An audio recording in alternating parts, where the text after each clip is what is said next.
Silchar news 24-এ আপনাদেরকে স্বাগতম জানাই। আজ হলো 15 জুন শনিবার। আজকের কয়েকটি বিশেষ গুরুত্বপূর্ণ খবর নিয়ে আসলাম। আজকের প্রথম খবরটি হলো রাজ্যের মহিলাদের জন্য এসেছে একটি ভালো খবর। এখনো পর্যন্ত যে সকল যোগ্য মহিলারা অরুণোদয় আঁচনির আওতায় এসেছেন না, তাদের জন্য রাজ্য সরকারের তরফ থেকে সুখবর দেওয়া হয়েছে। রাজ্যের মুখ্যমন্ত্রী ডক্টর হেমন্ত বিশ্ব শর্মা ঘোষণা করেছেন, এখনো পর্যন্ত যে সকল মহিলারা অরুণোদয় আঁচনি লাভ করেননি, তাদেরকে 1 মাসের মধ্যে অরুণোদয় আঁচনির তালিকায় অন্তর্ভুক্ত করা হবে। অর্থাৎ গতকাল শুক্রবার মুখ্যমন্ত্রী জানিয়েছেন আবারও নতুন করে মহিলাদের নাম অরুণোদয় আঁচনিতে নথিভুক্ত করা হবে। খুবই শীঘ্রই আবারও নতুন করে মহিলারা অরুণোদয় আঁচনির জন্য আবেদন করিতে পারিবেন। এদিকে মুখ্যমন্ত্রী ডক্টর হেমন্ত বিশ্ব শর্মা জানিয়েছেন, যে সকল মহিলারা বন্ধন ব্যাংক সহ মাইক্রো ফাইন্যান্স থেকে 50,000 অবধি ঋণ নিয়েছেন, তাদের ঋণ রাজ্য সরকারের তরফ থেকে খুবই শীঘ্রই মাফ করে দেওয়া হবে। এদিকে রাজ্যের যে সকল মহিলারা লাখপতি দিদি আঁচনির তালিকায় অন্তর্ভুক্ত রয়েছেন, তাদেরকে খুবই শীঘ্রই লাখপতি আঁচনির প্রথম পর্যায়ের 10,000 টাকা তাদের ব্যাংক অ্যাকাউন্টেতে দেওয়া হবে। গতকাল শুক্রবার রাজ্যের মুখ্যমন্ত্রী ডক্টর হেমন্ত বিশ্ব শর্মা রাজ্যের মহিলাদের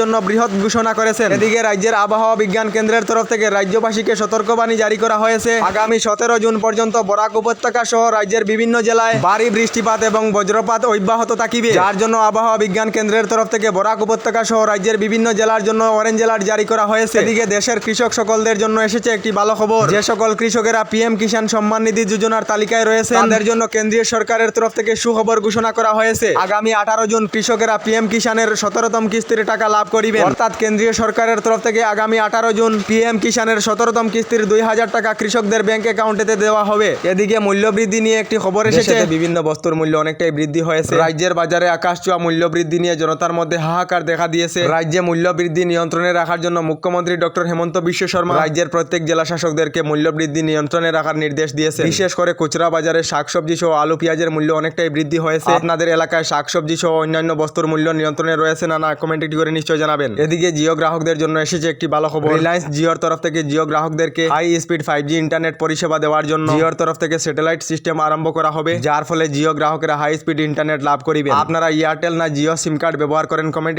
করে নিশ্চয় জানাবেন। এদিকে রাজ্যের লাখ লাখ মহিলা সকলদের জন্য এসেছে একটি ভালো খবর। যে সকল মহিলারা মুখ্যমন্ত্রী মহিলা উদ্যমিতা প্রকল্পে রয়েছেন, অর্থাৎ রাজ্যের যে সকল মহিলারা এসএইচজি গ্রুপেতে রয়েছেন, তাদের জন্য এসেছে একটি ভালো খবর। রাজ্যের মুখ্যমন্ত্রী ডক্টর হেমন্ত বিশ্ব শর্মা জানিয়েছেন, খুবই শীঘ্রই মহিলাদেরকে মুখ্যমন্ত্রী মহিলা উদ্যমিতা প্রকল্পের প্রথম পর্যায়ের 10,000 টাকা মহিলাদের ব্যাংক অ্যাকাউন্টে দেওয়া হবে। খবর অনুযায়ী মহিলারা 1 মাসের মধ্যেই প্রথম পর্যায়ের 10,000 টাকা করে লাভ করিবে। দেশের বিধবা মহিলা সকলদের জন্য কেন্দ্রীয় সরকারের তরফ থেকে নেওয়া হয়েছে বড় পদক্ষেপ। কেন্দ্রীয় সরকারের তরফ থেকে দেশের বিধবা মহিলাদের ডাটা এবং সংখ্যা কালেক্ট করা হবে। দেশের বিধবা মহিলাদের জন্য মানব অধিকার আয়োগের তরফ থেকে নতুন করে অ্যাডভাইজারি জারি করা হয়েছে। বিধবা মহিলাদের পুনর্বিবাহের জন্য সরকারের তরফ থেকে নতুন প্ল্যান করা হবে বলে খবর এসেছে। আমাদের ডেইলি খবরগুলি ভালো লাগলে আমাদের ভিডিওতে লাইক দিয়ে চ্যানেলটিকে সাবস্ক্রাইব করে নেবেন।